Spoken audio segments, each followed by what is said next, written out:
నమస్తే welcome to our channel నేను సిరి చంద్రబాబు నాయుడు గారికి వయసు అయిపోతుందని చెప్పేసి ఒక ప్రచారం నడుస్తుంది అయితే ఈ ప్రచారం వెనకాల లక్ష్మీ పార్వతి గారు ఇంకొన్ని నాళ్ళు అంటే ఇంకా 15 సంవత్సరాల పాటు జగన్మోహన్ రెడ్డి గారే మన అధికారంలో ఉంటే ఏపీ డెవలప్ అవుతుందని చెప్తున్నారు అయితే ఈ కామెంట్స్ వెనక అసలు ఎందుకు లక్ష్మీ పార్వతి ఇట్లాంటి ఒక కామెంట్స్ చేశారు ఏంటి అనేది మనకు వివరించడానికి మనతో పాటు ఉన్నారు ప్రముఖ senior journalist political analyst CS Rao గారు నమస్కారం సార్ ఇప్పుడు ఏంటంటే కొత్త ఒక ప్రచారం స్టార్ట్ అయిపోయింది ఏంటంటే చంద్రబాబు నాయుడు గారికి వయసు అయిపోతుంది అని చెప్పేసి లక్ష్మీ పార్వతి గారు అనడం జరుగుతుంది ఇంకా 15 సంవత్సరాలు జగన్మోహన్ రెడ్డి గారు ఏపీ ముఖ్యమంత్రిగా ఉంటేనే డెవలప్మెంట్ అనేది ఇంకా ముందుకు సాగదు లేకపోతే సాగదు అని చెప్పేసి తను మాట్లాడడం జరుగుతుంది సో ఈ కథ వెనకాల అసలు సారాంశం ఏంటి సార్ ఈ కామెంట్స్ వెనకాల ఇప్పుడు ఒకటి ఏంటంటే ఎన్నికల సమయం ఇది ప్రతి అంశాన్ని కూడా నెగిటివ్ షేడ్లో చూపించేటువంటి ప్రయత్నం చేస్తూ ఉన్నారు తెలుగుదేశం పార్టీ గురించి కానీ లేదా చంద్రబాబు నాయుడు పర్సనల్ ఇష్యూస్ కానీ వీటన్నిటిని తీసి వాస్తవంగా జగన్మోహన్ రెడ్డి ముఖ్యమంత్రిగా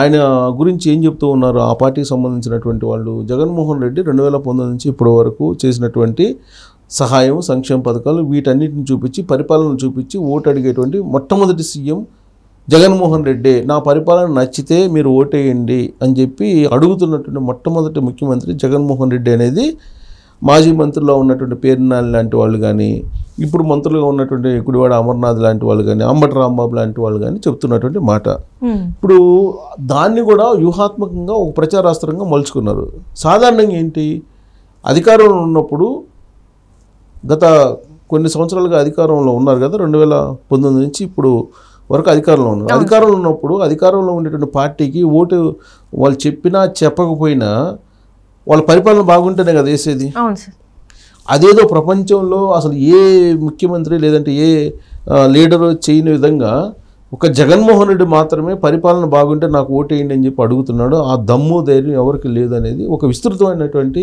వినూత్నమైనటువంటి ఒక ప్రచారం తీసుకెళ్తున్నారు అది అసలు ఇప్పుడు పరిపాలన బాగుంటేనే కదా ఓట్లు వేసేది పరిపాలన బాగాలేకపోతే ఓట్లేరు కదా అధికారంలో ఏ పార్టీ ఉన్నా కానీ ఆ పార్టీ ఏం చేసింది అధికారంలో ఉన్నప్పుడు దాన్ని చూసే ప్రజలు ఓట్లు వేస్తారు ఇదేదో ప్రత్యేకంగా జగన్మోహన్ రెడ్డి నా పరిపాలన బాగుంటేనే ఓటేయండి అని చెప్పి అడగటం అనేది అదొక ధైర్యము దమ్ము అని చెప్పి వాళ్ళు ఒక ప్రచారం చేస్తున్నారు అంటే ప్రతి అంశాన్ని కూడా ఏ అంశాన్ని వదిలిపెట్టకుండా తమకు అనుకూలంగా మలుచుకునేటువంటి ఒక మైండ్ గేమ్ తోటే వచ్చింది వైఎస్ఆర్ కాంగ్రెస్ పార్టీ అధికారంలోకి సో ఇప్పుడు కూడా మైండ్ గేమ్ వాడుతున్నారు ఈ మైండ్ గేమ్లో భాగంగా ప్రతి అంశాన్ని నెగిటివ్ షేడ్లో చూపించడం వాళ్ళకి కావాల్సిందన్నీ పాజిటివ్లో చూపించడం అనేది అలవాటు పడిపోయి ఇప్పుడు అది దాంట్లో ఏం లేదు సహజంగా ఏ ప్రభుత్వం ఉన్నా ఇప్పుడు చంద్రబాబు నాయుడు 2014 నుంచి 2019 దాకా చంద్రబాబు నాయుడు అధికారంలో ఉన్నాడు ఆయన పరిపాలన చూసే కదా తీర్పు ఇచ్చింది 2019లో ఆయన్ని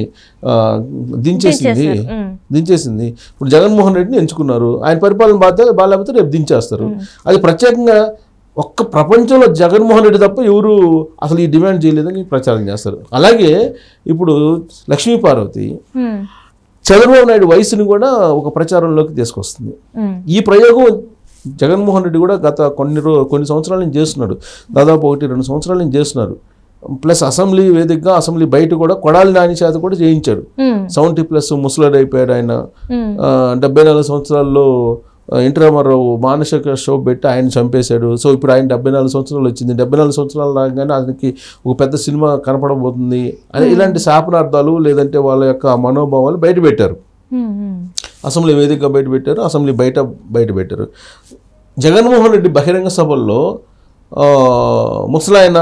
ముసలోడు ఇట్లాంటి మాటలు మాట్లాడాడు జగన్మోహన్ రెడ్డి ఇదే జగన్మోహన్ రెడ్డి ఈ కింద పడినట్టు వస్తువును కూడా తీయలేనటువంటి పరిస్థితిలో ఉన్నాడని చెప్పి సోషల్ మీడియాలో తెలుగుదేశం పార్టీ కంపేర్ చేస్తూ అంటే టెంకాయ కొట్టేటప్పుడు ఏదో కార్యక్రమంలో టెంకాయ కొట్టేటప్పుడు జగన్మోహన్ రెడ్డికి ఆ స్టోన్ని పైకి తీసుకొచ్చి టెంకాయ కొట్టించారు సో దాన్ని వంగలేని పరిస్థితిలో ఉన్నారు అదే చంద్రబాబు నాయుడు తన వాహనాన్ని మెట్లు అంటే చైతన్య రథాన్ని మెట్ల మీద ఎక్కేటువంటి ఇది చూపించారు అంటే వయస్సుతోటి పని ఏముంది ఇప్పుడు ఆయనకి 74 సంవత్సరాలు 70+ ఓకే 70+ని ఎందుకు మీరు దాన్ని నెగిటివ్ షేడ్లో చూపించాలనుకుంటున్నారు సో ఆ నెగిటివ్ షేడ్లో చూపిస్తూ దానికి మరింత ప్రచారం తీసుకొచ్చి వయసు అయిపోయింది ఇంకేం లేదు ఆయనకి మైండ్ పోయిందనో లేకపోతే వయసు అయిపోయిందనో ఇలాంటివి చెప్తున్నారు చంద్రబాబు నాయుడు విషయంలో వయసు అయిపోయింది అని చెప్పి ఎంత ప్రచారం చేసినా కానీ అది వర్కౌట్ అయ్యేటువంటి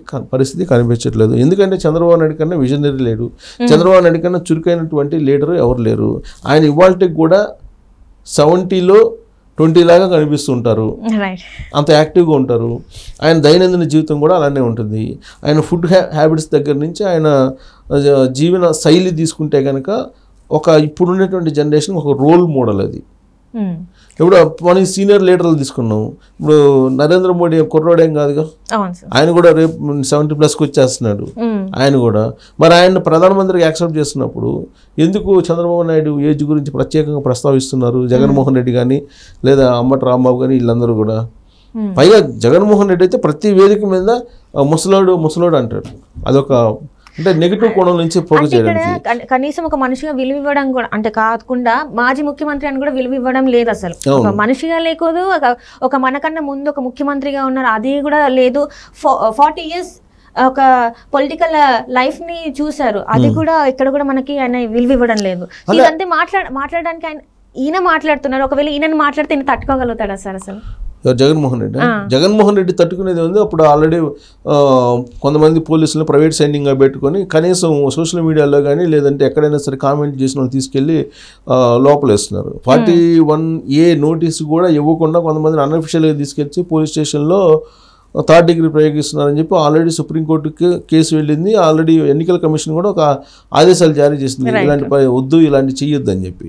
సో అది సపరేట్ ఆస్పెక్ట్. ఇప్పుడు జగన్మోహన్ రెడ్డి కానీ ఈ టీం అంతా కూడా ప్రచారం చేస్తూ వచ్చింది. కొడాలి నాని, వల్లభనేని వంశీ ఇలాంటి వాళ్ళందరి చేత ప్రచారం చేయించుకుంటూ వచ్చి ఆయన వయసును కూడా ఒక ప్రచారాస్త్రంగా తీసుకుంది. చంద్రబాబు నాయుడు వయసును కూడా ప్రచారాస్త్రంగా తీసుకుని నెగిటివ్ షేడ్లో చూపించేటువంటి ప్రయత్నం చేసినటువంటి క్రమంలో చంద్రబాబు నాయుడు మరింత యాక్టివ్ అవుతున్నారు. ఆయన 1.5 hour అసలు వాక్కుండా మాట్లాడేటువంటి పరిస్థితి ఆయన. ప్లస్ ఆయన నడక కానీ ఇప్పుడు మొత్తం యంగ్స్టర్స్ ఎలా ఉంటారో అలా యాక్టివ్గా ఉంటారు ఆయన. కానీ వీళ్ళు ఇంకో రకంగా ప్రొజెక్ట్ చేసే ప్రయత్నం చేస్తున్నారు. అయితే వీళ్ళు ఎంత చెప్పినప్పటికీ కూడా పబ్లిక్ నమ్మట్లా. సో దాన్ని గమనించినటువంటి జగన్మోహన్ రెడ్డి అనే టీము ఇప్పుడు లక్ష్మీపార్వతిని రంగంలోకి దింపారు. లక్ష్మీపార్వతి ప్రెస్ మీట్ పెట్టి అది పనిగా చంద్రబాబు నాయుడు వయసు అయిపోయింది, ఆయన ముసలోడు కాబట్టి ఆయన ముసలితనాన్ని మీరు గుర్తించి జగన్మోహన్ రెడ్డికి ఓటేయండి, జగన్మోహన్ రెడ్డి అధికారంలో ఉంటేనే ఆంధ్రప్రదేశ్ నెంబర్ 1 అవుతుంది, ఇంకొక 3 సార్లు జగన్మోహన్ రెడ్డి ముఖ్యమంత్రి కావాలంట ఆంధ్రప్రదేశ్కి, అప్పుడు ఆంధ్రప్రదేశ్ నెంబర్ 1 రాష్ట్రం అవుతుంది, కాబట్టి మీరు ముసలాయనికి వయసు అయిపోయిన ఆయనకి మీరు ఓటేయద్దు. ఇలాంటి ప్రచారం ప్రెస్ మీట్ పెట్టి చేయడానికి ప్రారంభించింది లక్ష్మీపార్వతి. అంతేకాదు నేను ఆయన అత్తని, నాకు తెలుసు ఆయన సంగతి అని చెప్పి ఆమె నాకు స్వయాన నేను మా అల్లుడు కాబట్టి నాకు తెలుసు ఆయన మొత్తం ఏం చేస్తాడు ఏంటి ఆయన వయసు ఈ మొత్తం నాకు తెలుసు, కాబట్టి నేను చెప్పేది వినండి, ఇంకొక 3 సార్లు జగన్మోహన్ రెడ్డిని గెలిపిస్తే ఆంధ్రప్రదేశ్ నెంబర్ 1 అవుతుంది, చంద్రబాబు నాయుడు నమ్మొద్దు అని ప్రచారం మొదలుపెట్టారు ఆవిడ లక్ష్మీపార్వతి. ఇప్పుడు అసలు లక్ష్మీపార్వతి చరిత్రను తీసుకుంటే లక్ష్మీపార్వతి ఆ రోజున సరే ఆ చరిత్రని తీసుకుంటే కనుక వీరగంధం సుబ్బారావుని పెళ్లి చేసుకోవటం, వీరగంధం సుబ్బారావుకి అప్పటికే పెళ్లి అయ్యి ఉంటూ ఇవన్నీ చరిత్ర ఉన్నాయి. సో విడాకులు తీసుకొని ఎన్టీ రామారావు బహిరంగ వేదిక మీద అంకేదో దండేయటం, దాన్ని పెళ్లిగా భావించడం ఇవన్నీ జరిగినాయి. నా భారీగా నేను స్వీకరిస్తున్నానని చెప్పి ఎన్టీ రామారావు చెప్పడమే ఆమె లైఫ్ మారిపోయింది. సో ఆ గురించి సరే రకరకాలుగా ఏదో చెప్తూ ఉంటారు. సరే సమాజంలో ఎన్టీ రామారావు రెండో భార్యగా గౌరవింపబడుతున్నారు. గౌరవింపబడుతున్నటువంటి ఆవిడ చంద్రబాబు నాయుడు నా అల్లుడు అని చెప్పి ఇప్పుడు నా అల్లుడి సంగతి మొత్తం నాకు తెలుసు, ఆయన ముసలాడు అయిపోయాడు, ఆయన ఏజ్ అయిపోయింది, ఆయన ఏజ్ని గమనించి మీరు ఓటేయండి ఇవన్నీ చెప్తున్నారు. సో అంటే నిజంగా మీ పరిపాలన బాగుంటే ఆ పరిపాలన చూపించి ఓట్లు అడగాలి. అవి కాకుండా మిగిలినటువంటి అంశాలను తీసుకొస్తున్నారు. చాలా వ్యూహాత్మకంగా మైండ్గా మారుతుంది వైఎస్ఆర్ కాంగ్రెస్ పార్టీ. ప్రతిసారి కూడా ప్రైవేట్ లైఫ్లోకి వెళ్ళటం, లేదంటే ఇలాంటి ఇష్యూస్ని తీసుకురావటం, అక్కడ అసలు ఆంధ్రప్రదేశ్లో ఏం జరిగింది అనే దాని మీద చర్చ జరుగుతున్నటువంటి క్రమంలో అది డైవర్ట్ చేసేటువంటి ప్రయత్నం చాలా వ్యూహాత్మకంగా వైఎస్ఆర్ కాంగ్రెస్ పార్టీ చేస్తుంది. అందుకే మైండ్ గేమ్ నుంచి వచ్చినటువంటి పార్టీ వైఎస్ఆర్ కాంగ్రెస్ పార్టీ అధికారంలోకి రావడానికి 2019 ఎన్నికల ముందు కూడా మైండ్ గేమ్ ఆడింది. ప్రత్యేక హోదా మీద మైండ్ గేమ్ ఆడి అధికారంలోకి రాగలిగింది. సో ఇప్పుడు కూడా ఈ ప్రతి చిన్న అంశాన్ని ఒక మైండ్ గేమ్ రూపంలో అక్కడ జరిగినటువంటి అభివృద్ధి ఏంటి, అక్కడ నిరుద్యోగ సమస్య ఏంటి, అసలు మద్యపానాన్ని నిషేధం ఎందుకు జరగలేదు, సిపిఎస్ రద్దు ఎందుకు చేయలేదు, పోలవరం ఎందుకు నిర్మించలేదు, లేదా వెనుకబడిన ప్రాంతాలకు నిధులు ఎందుకు తీసుకురాలేకపోయారు, రోడ్లు ఎందుకు వేయలేకపోయారు, సరే తర్వాత ఇసుక సంబంధించినటువంటి కుంభకోణం ఏంటి, మద్యానికి సంబంధించిన కుంభకోణం ఏంటి, వీటన్నిటి మీద చర్చ జరుగుతున్నటువంటి పరిస్థితుల్లో ప్రచారానికి వెళ్తున్నారు కదా చంద్రబాబు నాయుడు. సో ఇలాంటి పరిస్థితుల్లో ఏదో ఒక రకంగా టాపిక్ డైవర్ట్ చేయాలి. టాపిక్ డైవర్ట్ చేసేట్టు క్రమంలో ఇప్పుడు లక్ష్మీపార్వతిని ప్రవేశపెట్టారు. లక్ష్మీపార్వతిని ప్రవేశపెట్టి లక్ష్మీపార్వతి చేత ఏదో రకంగా మాట్లాడించి దాని టాపిక్ని డైవర్ట్ చేసి ఆయన ముసలాయన, ఆయన బనికినాడు, ఆయన ముసలాయన, ఆయనకు ఓటేసినా కానీ ఆయన ముసలాయన ఆయన పరిపాలన చేయలేడు, లోకేష్కి అప్పచెప్తాడు ముఖ్యమంత్రి పదవి, సో లోకేష్కి అప్పచెప్తే రాష్ట్రం ఎలా ఉంటుందో చూడండి, ఇలాంటివన్నీ ఆవిడ చెప్తూ ఇప్పుడు టాపిక్ని డైవర్ట్ చేసేటువంటి పరిస్థితిని తీసుకొస్తున్నారు. ఇదంతా కూడా ఒక మైండ్ గేమ్లో భాగంగా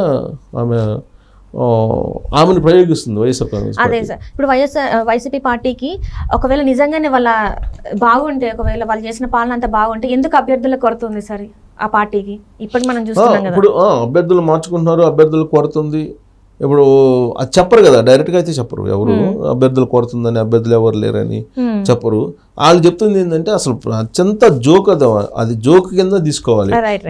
అసలు ప్రపంచంలోనే పరిపాలన బాగుంటేనే ఓటైంది అని చెప్పి అడిగినటువంటి ఒకే ఒక సీఎం జగన్మోహన్ రెడ్డి అని చెప్తున్నారు. నువ్వు అడిగినా అడగకపోయినా నీ పరిపాలన బాగుంటేనే ఓటేస్తారు. అది ప్రత్యేకంగా దాన్ని ఫోకస్ చేసుకుంటున్నారు. లక్ష్మీపార్వతి అంటే ఇంకా జీవిత చరిత్ర రాస్తానని చెప్పి ఎన్టీ రామారావు దగ్గరికి వచ్చి ఆ తర్వాత ఏం చేసింది అనేది అందరికీ తెలిసినటువంటి విషయం. ఇప్పుడు జగన్మోహన్ రెడ్డి జీవిత చరిత్ర రాయడానికి మొదలుపెట్టింది. అంటే 10-15 సంవత్సరాలు మీరు అధికారం ఇవ్వండి, అధికారం ఇస్తే నెంబర్ 1 రాష్ట్రం అవుతుంది ఆంధ్రప్రదేశ్ అనేది. ఆ జగన్మోహన్ రెడ్డి జీవితాన్ని ఈమె రచించడానికి, ఈ విధంగా జోస్యం చెప్పడానికి, ఆయన జీవితం మీద జోస్యం చెప్పడానికి రెడీ అయ్యిందని చెప్పి మనం అనుకోవాలి.